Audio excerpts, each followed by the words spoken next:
ॐ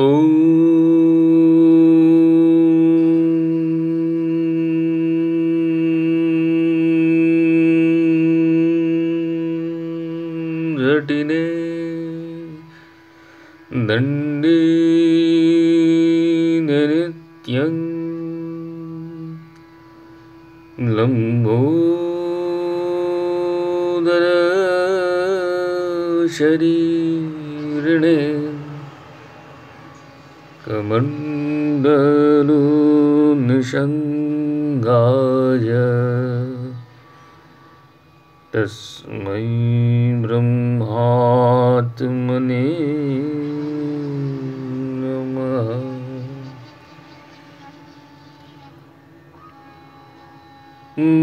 नमः किरणचन्द्राय कैशरानन्दस्वामिने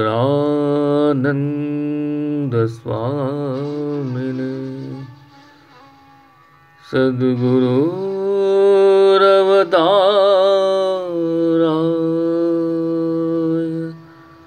दर्वेशाय नमो नमः।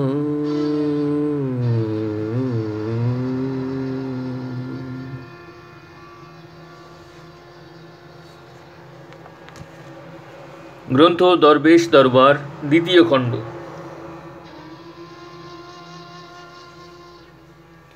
দরবেশজি তাঁর শিষ্য বরদা কুমার দেবের প্রশ্নের উত্তরে বলেছিলেন যে তিনি তাঁর যখনই ইচ্ছা হয় তখনই গোসাইয়ের দর্শন পান না, গোসাইয়ের যখন ইচ্ছা তখনই দর্শন দেন। এই উত্তর শুনে বরদা কুমার জানতে চাইলেন যে দরবেশজি যখন দীক্ষা দেন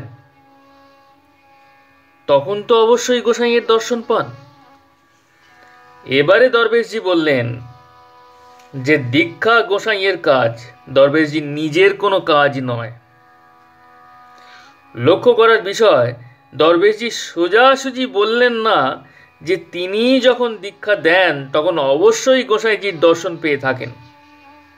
এ কথা না বলার কারণ, দীক্ষা দানকালে দরবেশজি সবসময় পৃথক শরীরধারী গোসাইয়ের দর্শন যে পেতেন না তা তিনি পূর্বধৃত পত্রাংশে উল্লেখ করেছেন।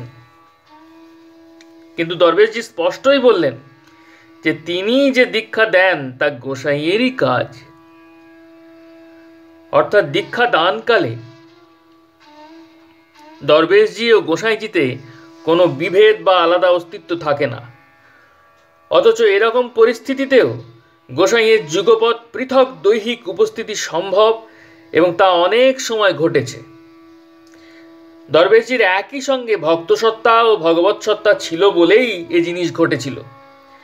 গোসাইয়ের সমস্ত শক্তি লাভ করে দরবেশজি পূর্ণ শক্তিমান ছিলেন সত্য, কিন্তু তাঁর ভক্তসত্তা প্রতিনিয়তই গোসাইয়ের দর্শন ও সঙ্গের জন্য লালায়িত থাকত।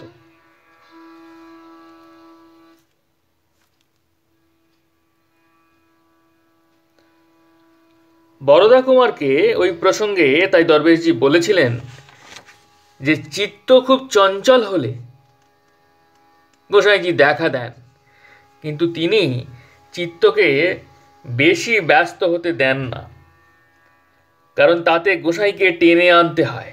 এই টেনে আনা দরবেশজির পছন্দ ছিল না। এই সমস্ত উক্তি ভক্তের কথা। ভক্ত সর্বদাই প্রিয়তম ইষ্টকে পেতে চান, কিন্তু তাই বলে নিজের ইচ্ছে মতো খুশি মতো প্রিয়কে টানাটানি করেন না। ধৈর্য ধরে তার আগমনের প্রতীক্ষা করতেই তিনি অভ্যস্ত হয়ে যান। দর্শনের জন্য তিনি সর্বদাই ব্যগ্র থাকেন, কিন্তু নিজেকে বেশি উতলা হতে দেন না। কেননা তিনি জানেন উতলা হলেই দর্শন পাবেন বটে, কিন্তু তাতে হয়তো প্রাণবল্লভ ইষ্টকে ব্যতিব্যস্ত করা হবে। তাছাড়া এই অদর্শনের সময়টাতে বিরহ ও প্রতীক্ষাজনিত একরকমের সঙ্গ আস্বাদন হয়ে থাকে।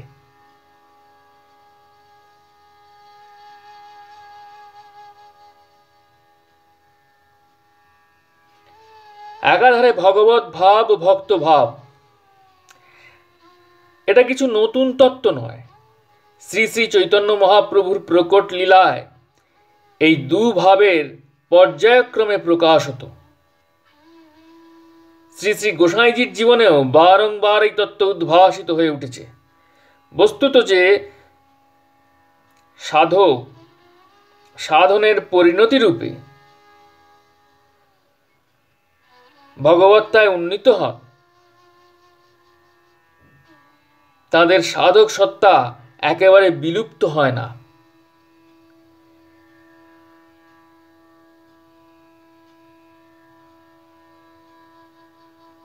অন্তত নিজের গুরুর কাছে তিনি সাধক রূপেই থাকতে চান ও থেকে যান।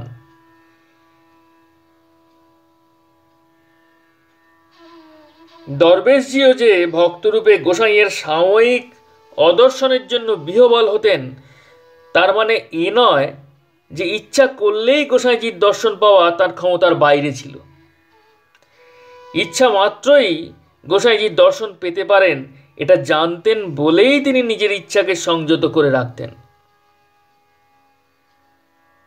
এর কারণ হিসেবে দরবেশজি নিজের বক্তব্য দরবেশ দর্শনের 9/37 নম্বর পত্রাংশ থেকে পরিষ্কার বুঝতে পারা যায়।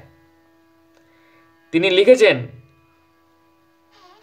অগাধ ভালোবাসার একমাত্র পাত্র শ্রী ভগবান, কোনো মানুষ নহে। নিজে তৃপ্ত হওয়া, ভালোবাসার জন আমাতে অনুরত থাকুক, এই আশা করা, ভালোবাসার জনের জীবনে আমার ইচ্ছাই পূর্ণ হোক, এই ইচ্ছা করা, ইহার নাম ভালোবাসা নয়। নিজের দুর্দমনীয় ইচ্ছাকে অন্যের জীবনে ফলবান করিয়া তোলার নাম ভালোবাসা নয়। প্রিয়জনের জন্য যে যত সাফারিং গ্রহণ করিতে পারে, প্রিয়জন যাতে সুখী হয়, তাহা নিজের একান্ত পীড়াদায়ক হইলেও যে উহা সম্পাদন করিতে পারে, সহস্র কষ্ট পাইয়া প্রিয়জনের বাক্য যে সফল করিয়া তুলিতে পারে, সেই যথার্থ প্রেমিক। প্রেম অর্থ কেবলই আত্মত্যাগ ও কষ্ট গ্রহণ করা। দরবেশজির ভক্ত প্রেমিক রূপে যে আচরণের কথা আলোচিত হচ্ছে, যে ভালোবাসার অভিব্যক্তির কথা বলা হচ্ছে, সেরকম ভালোবাসার আচরণ যে শুধু গোসাইজির দর্শন ও সাক্ষাৎ সঙ্গ সম্বন্ধে প্রযোজ্য তা নয়, নিজের শিষ্যের বেলায়ও তিনি অনুরূপভাবে সংযমী হতেন। তা দরবেশ দর্শনের 20/84 নম্বর পত্রাংশে তাঁর দেহত্যাগী শিষ্য বসন্ত কুমার পালের প্রসঙ্গে তিনি এইভাবে উল্লেখ করেছেন, বসন্ত মুক্ত পুরুষ। 1 বছর পূর্ণ হইলেই বসন্ত এখন যে স্থানে আছে, সে স্থান হইতে আর এক ঊর্ধ্বলোকে চলিয়া যাইবে। সমস্ত স্থান হইতে সে ইচ্ছা করিলেই আসিতে পারে ও পারিবে, কিন্তু মর্তলোকে আসিতে কিছু কষ্ট পাইতে হয়, সে বিষয়ে সন্দেহ নাই। আমি স্মরণ করিলেই সে আমার নিকট আসিবে, অথচ আসিতে তাহার কষ্ট হইবে, এজন্য আমি কখনো তাহার আশা আকাঙ্ক্ষা করি না। বর্তমান আলোচনার সূত্র ধরে আর একটু গভীরে গেলে রহস্যটি আরও পরিস্ফুট হবে বলে মনে হয়। 1344 সালে লেখা দরবেশ দর্শনের 6/121 নম্বর পত্রাংশে দরবেশজি প্রসঙ্গক্রমে বললেন, যাহা আমি করিয়া পরাশান্তি পাইয়াছি তাহা তোমাদের দিয়াছি। 1351 সালে বরদা কুমার দেব কথা প্রসঙ্গে দরবেশজিকে জিজ্ঞাসা করলেন যে পরাশান্তি লাভ হলে ইষ্ট দর্শনের আনন্দ থাকে কি না। উত্তরে দরবেশজি জানালেন যে ইষ্ট না থাকলে আনন্দ আর কাকে নিয়ে হবে।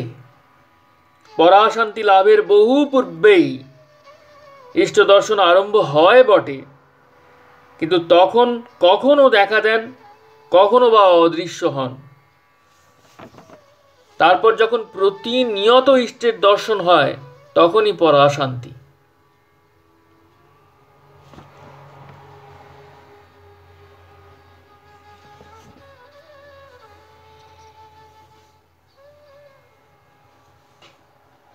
তখন কোনো সময় সালোক্য, কখনো সামীপ্য, কখনো বা সারূপ্য ইত্যাদি যে কোনো একভাবে না হয় অন্যভাবে ভক্ত সর্বদাই ইষ্টের সঙ্গেই আছেন।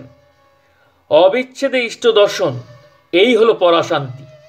দরবেশজি পরাশান্তি লাভ করেছিলেন এবং অবিচ্ছেদে ইষ্ট দর্শন ও ইষ্ট সঙ্গ সম্ভব করতেন। তাহলে তিনি এই কথা কেন বললেন যে গোসাইয়ের যখন ইচ্ছা হয় তখনই মাত্র তিনি দর্শন লাভ করে থাকেন? এর প্রথম উত্তর এই যে দরবেশজি যখন সাযুজ্য, সারূপ্য বা সাষ্টিভাবে ইষ্টসঙ্গ করতেন বা করতে বাধ্য হতেন, তখন অবশ্যই পৃথক অস্তিত্বের গোসাইজির দর্শন হওয়ার কথা নয়। দ্বিতীয় উত্তরটি পেতে হলে শ্রী শ্রী চৈতন্য চরিতামৃত গ্রন্থের আশ্রয় নিতে হয়। মহাপ্রভু নীলাচলে যেদিন ভাবাবেশে ইহা কৌমারহরঃ শ্লোকটি আবৃত্তি করেছিলেন, তখন রূপ গোস্বামী প্রায় তৎক্ষণাৎ ঠিক একই ভাবোদ্দীপক অন্য শ্লোক প্রিয়ঃ সোহয়ং কৃষ্ণঃ সহচরী রচনা করে মহাপ্রভুর উদ্ধৃত শ্লোকের মর্মার্থ প্রকাশ করেছিলেন এবং স্বয়ং মহাপ্রভুর ও স্বরূপ গোসাইয়ের সাধুবাদ পেয়েছিলেন। রসিক ভক্ত অবশ্যই এর তাৎপর্য জানেন। এই শ্লোকের ভাবার্থ ধরে বলা যায় যে দরবেশজি রক্তমাংসের দেহধারী মানুষ। ভক্ত দরবেশজি যতই প্রতিনিয়ত ইষ্টসঙ্গ কোনো না কোনোভাবে লাভ করুন, প্রকট লীলায় দেহধারী গোসাইজির প্রতি তাঁর যে প্রাণের টান, সেই গোসাইয়ের সাক্ষাৎ সঙ্গের যে সুখস্মৃতি, তার যেন কোনো বিকল্প নেই তাঁর কাছে। সেই গোসাইয়ের দর্শন কামনায়, সেই শরীরই গোসাইয়ের সাক্ষাৎ সঙ্গ লালসায় দরবেশজিরও সর্বদা চেতঃ সমুৎকণ্ঠতে। এ হল দেহধারী ভক্তের অন্তরঙ্গ পরিচয়। বাহবা দিতে হয় যদুনাথ বিশ্বাসকে, যাঁকে উপলক্ষ করে গুরুগিরির আসরে নামতে হলো দরবেশজিকে। গোসাইজি এসে দরবেশজিকে সাক্ষাৎভাবে আদেশ না দিতে তিনি সাধন দেননি ঠিকই, কিন্তু দরবেশজিকে ওই আদেশ দেওয়ার আগেই গোসাইজি যদুনাথকে বলে এলেন দরবেশজির কাছে সাধন প্রার্থী হওয়ার জন্য। তাকে সাধন দিতে হবে এ খবর দরবেশজি প্রথম জানলেন যদুনাথের কাছে, গোসাইজির কাছে নয়। এ যেন এক অভিনব আয়োজন। আবার যদুনাথ সদ্গুরু সাধন পাওয়ার আশ্বাস পেলেন গোসাইজির কাছে। গোসাইজির কৃপা তিনি লাভ করলেন। নিজের গুরুর অনুমতি ও কৃপা পাবার পূর্বেই এরকমটা সচরাচর ঘটে না। যদুনাথের বৈশিষ্ট্যের কথা, তার মাহাত্ম্যের কথা দরবেশজি নিজেই উল্লেখ করে গেছেন। সাধন লাভের প্রায় 20 বছর পরে 1340 সালে দরবেশজির আশ্রমে কাশীধামে যদুনাথ দেহত্যাগ করেন। দেহত্যাগের বছর দেড়েক আগে থেকেই তিনি গুরুগৃহে বাস করছিলেন। তাঁর দেহত্যাগের অব্যবহিত পরে দরবেশজি লিখেছিলেন, তোমাদের সর্বজ্যেষ্ঠ গুরুভ্রাতা যদুনাথ বিশ্বাস আশ্রমে আমার সম্মুখে কাশীধাম প্রাপ্ত হইয়াছেন।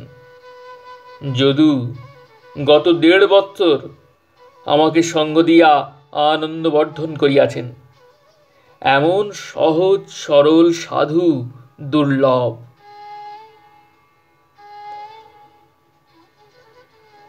যদুনাথের দেহত্যাগের কিছুদিন আগে দরবেশজি বলেছিলেন, যদু আমার আশ্রমের শোভা। নিজের শিষ্য সম্বন্ধে এমন উচ্ছ্বসিত প্রশংসা গুরু দরবেশজির পক্ষেই সম্ভব ছিল। নইলে কোন গুরু প্রকাশ্যে একথা বলেছেন যে তাঁর শিষ্য তাঁকে সঙ্গ দিয়ে আনন্দবর্ধন করেছেন?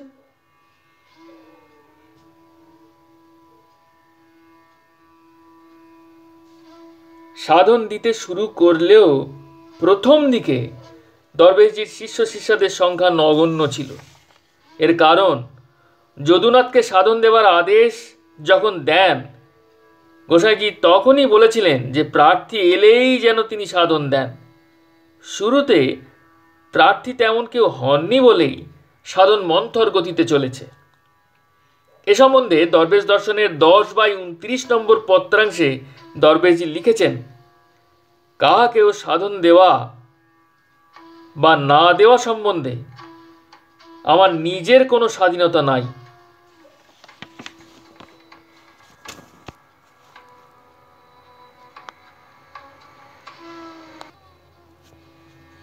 ইহা বিশ্বাস করিতে অভ্যাস করিও।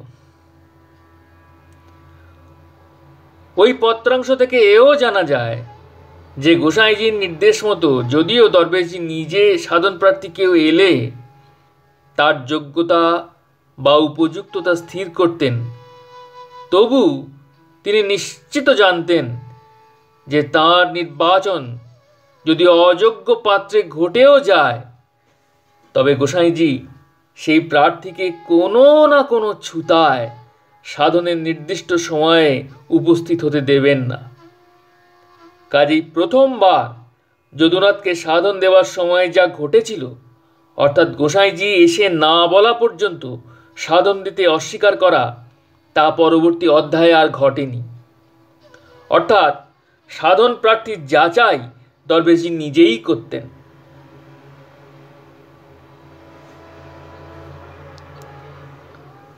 গোসাইজিকে জিজ্ঞেস করে নেওয়া বা গোসাইজির প্রত্যক্ষ আদেশের জন্য অপেক্ষা করা আর প্রয়োজন হতো না। কিন্তু একদিকে যেমন গোসাইজি স্বয়ং কোনো বিশেষ ব্যক্তিকে সাধন দিতে কখনো কখনো বলে দিতেন, সেই ব্যক্তি রীতিমতো প্রার্থী না হওয়া সত্ত্বেও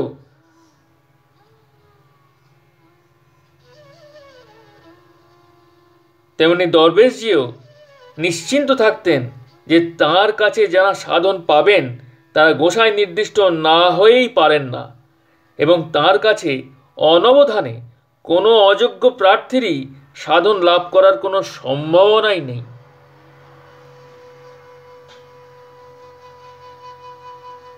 এই প্রসঙ্গ থেকে একটা প্রশ্ন উঠতে পারে যে কোনো প্রার্থী সাধনের জন্য উপস্থিত হলে দরবেশজি কি নিজেই বুঝতে পারতেন না যে সে যথার্থই সাধন পাওয়ার উপযুক্ত কিনা? এর উত্তরে অবশ্যই বলতে হয় যে দরবেশজি নিজেই, অর্থাৎ গোসাইজির সাহায্য বা ইঙ্গিত ছাড়াই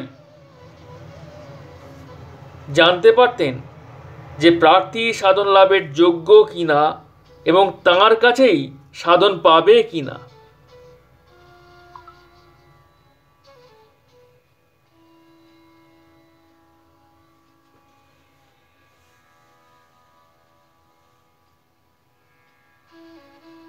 এর উত্তরের প্রমাণ রূপে বলা যায় যে এরকম অনেকে ছিলেন ও আছেন যারা দরবেশজির কাছে সাধন প্রার্থী হয়ে প্রত্যাখ্যাত হওয়ার পর কখনো গোসাইয়ের সাধন অন্যত্র লাভ করেননি, কিংবা অন্য কোনো সদ্গুরুর কাছে পরে এই সাধন লাভ করেছেন। তাছাড়া মুখ ফুটে সাধন প্রার্থনা না করেও কেউ কেউ দরবেশজির কাছে সাধন পেয়েছেন। সদানন্দ মিত্র শ্রী শ্রী দরবেশজি প্রসঙ্গে তাঁর স্ত্রী লীলাময়ীর সাধন প্রাপ্তির কাহিনী উল্লেখ করে লিখেছেন যে নববিবাহিতা লীলাময়ী দরবেশজির কাছে উপস্থিত হতে তিনি তাঁকে বললেন, তোমাকে সাধন দেওয়ার জন্যই শিমুলতলা থেকে ছুটে এসেছি। কই, তুমি তো আমার কাছে সাধন নেওয়ার কথা বলছো না? লীলাময়ী বললেন, সাধন চাইলেই কি সাধন পাওয়া যায়? আপনার যদি দয়া হয় না চাইলেও পাব। আমি বহু আগে স্বপ্নে সাধন পেয়েছি। দরবেশজি তখন বললেন, তা আমি জানি, তবু তোমাকে সাধন দেওয়ার প্রয়োজন হয়েছে। আগামীকাল তোমার সাধন হবে। দরবেশজির প্রবীণ ও অনুরাগী শিষ্য যোগেশচন্দ্র ঘোষের জ্যেষ্ঠ পুত্র সন্তোষ যোগেশের পরিবারের অন্য সকলের মতো দরবেশজির স্নেহভাজন ছিলেন যোগেশ তখন কাশীর বাইরে অন্যত্র কর্মরত। সন্তোষ চাকুরির চেষ্টায় মোগলসরাইতে কারোর সঙ্গে দেখা করতে এসে কাশীতে দরবেশজির আশ্রমে উঠেছেন। দরবেশজি এর মধ্যে একদিন অযাচিতভাবে সন্তোষকে সাধন দিয়ে যোগেশকে চিঠি দিয়ে সে সংবাদ জানিয়ে দিলেন। দরবেশজি নিজেই যদি না জানেন যে কে সাধন পাবে এবং কে তা পাবে না, তবে কাউকে প্রত্যাখ্যান করার কথাও ওঠে না। প্রার্থী না হতে কাউকে ডেকে সাধন দেওয়ার অবকাশও ঘটে না। দরবেশজি যে বলেছেন যে সাধন দেয়া না দেওয়াতে তার কোনো স্বাধীনতা নেই, তার তাৎপর্য এই যে সদ্গুরু সাধন পাওয়ার যে হকদার এবং এই সাধন তাঁর কাছে পাবেন বলে যিনি নির্দিষ্ট, শুধু তাঁদের সাধন দেওয়ার স্বাধীনতা তাঁর আছে। যিনি এ সাধন পাবেন না, তাঁকে সাধন দেওয়ার স্বাধীনতা তাঁর নেই। এই অর্থে গোসাইজি স্বয়ং স্বীকার করেছেন যে যাকে তাকে সদ্গুরু সাধন দিতে তিনি নিজেও পারতেন না। রেজিস্ট্রারিভুক্ত নির্দিষ্ট ব্যক্তিদের সাধন দেওয়ার ক্ষমতাই মাত্র তিনি ব্যবহার করেছেন। অসীমানন্দজি একবার বলেছিলেন যে দরবেশজি দেহে থাকতে তাকে শিখিয়ে দিয়েছিলেন যে কোন চিহ্ন বা লক্ষণ দেখে আগত প্রার্থী সদ্গুরু সাধন পাবার উপযুক্ত কি না তা বোঝা যায়। এ থেকেও জানা যায় যে সদ্গুরুর দৃষ্টিতে সাধন প্রার্থীর যোগ্যতার কোনো বিশেষ লক্ষণ ধরা পড়ে। তার জন্য সদ্গুরুর দূরদৃষ্টির বা ভবিষ্যৎ দৃষ্টির সাহায্য নেওয়ার প্রয়োজন হয় না।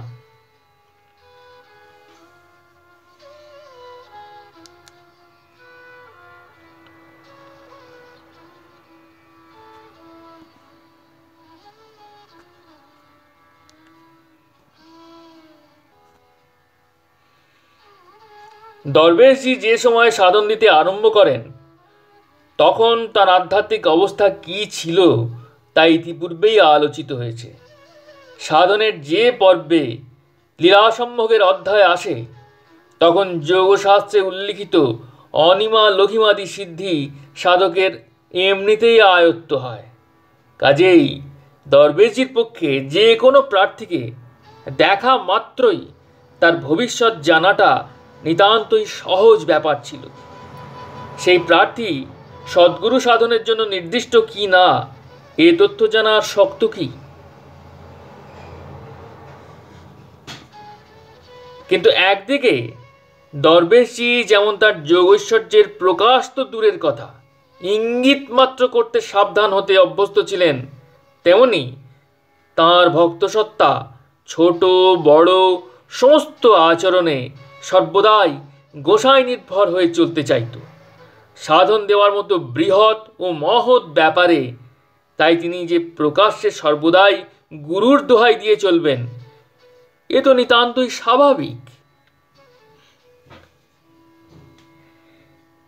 এই জন্যই দরবেশ দর্শনের 20/29 নম্বর পত্রাংশের উপহারে তিনি লিখেছেন, যে কেহ আমার নিকট সাধন প্রার্থী হইবে, সে যদি ইন্দ্র চন্দ্র বায়ু বরুণের শিষ্য হয়, ঠাকুরের অনুমতি হইলেই আমি তাহাকে সাধন দিব জানিবে।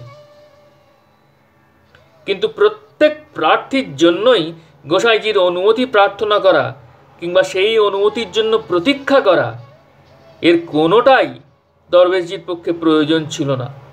বরং ওই প্রার্থনা বা প্রতীক্ষা না করার অনুমতি গোসাইজি তাকে দিয়ে রেখেছিলেন।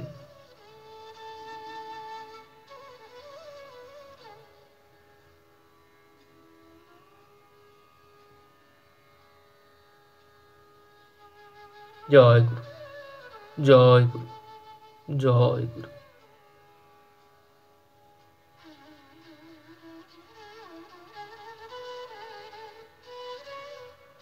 প্রণাম।